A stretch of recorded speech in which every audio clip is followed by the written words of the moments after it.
love that. All right. No, yeah. I was going to say, wow. I was like building up a background. So where to from here? It's more focusing on those beginner yogis? I think so.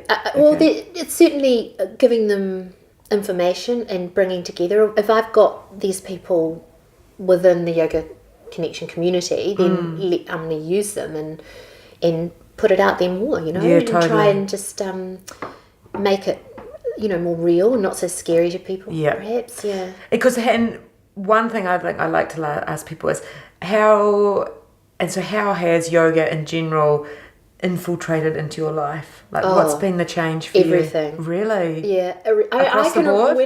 Everything. When I first started those Bikram classes, and I honestly, I was like on a high. Like, if I could ever recreate that, I would. I was like on a high.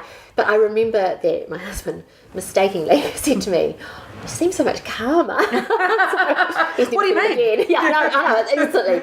But yeah, and it's definitely, absolutely. Wow. It's been, I think, because it's a constant. It's not something I've ever felt like I don't want to do for a start, which is unusual for and something. that's the game, because that's the thing. It's like having the gym membership for 3 years and you don't go. You're like, I don't want to do that. Yeah. But you're like, sometimes it's not always easy to get to the mat necessarily. I mean, I've written about that many times because it's not. Yeah, and when the alarm goes off, it's tricky for everyone. And also, just sometimes you just think, yes, but it's funny because even with this being a business and working, every day, all hours on it, I still want to go to yoga. So I figure as long as I still want to go to yoga, then it's okay. Because I think it would change things if I didn't.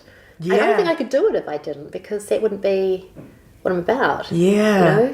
Absolutely. No, I totally agree. But I just love the fact that, you find something that gets so under your skin that you just, it actually does become a part of who you are. It totally is. I'm sure, I think it's made me better. Yeah. Just because you're more, okay, I'm going to sound okay.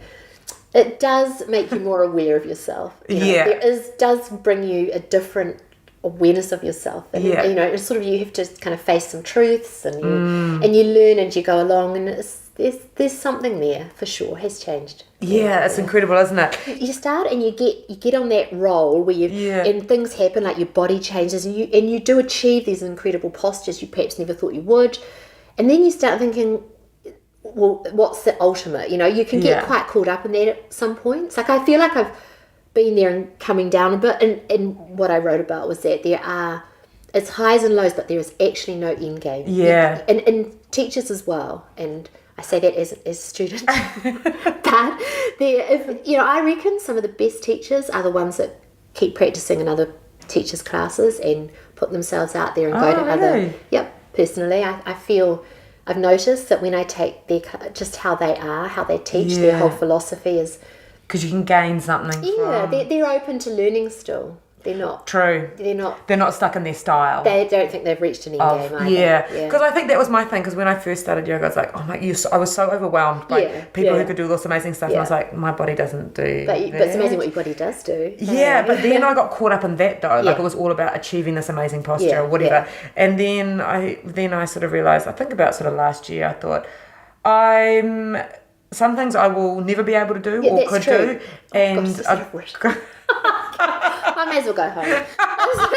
I'm exhausted from just up to what time last night? 20 minutes we could have done it. Exactly. It's absolutely true. It's you. I think the longer you practice, the more you realise that you're not going to. If you really hurt doing something, don't do it. No, totally. Your body's not meant to do it, and so And also came to realise that just like all bodies are different, but they can all be healthy and come in different packages. Right.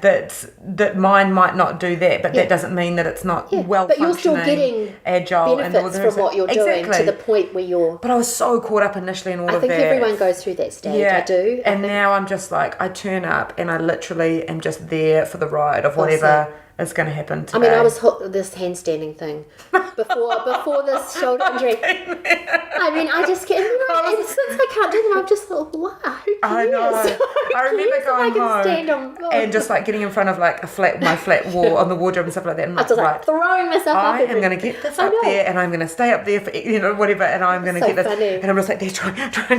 And the frustration was just like so deep, And then I thought, but am I getting? And then the frustration got too high, and I just thought, I'm over this. Yeah, I got over it. So funny. With myself. Yeah. I'm like, I'm sick of myself doing this. And it's going to happen or it's not going to happen, but I can't force this to happen quicker than. I mean, some people will always.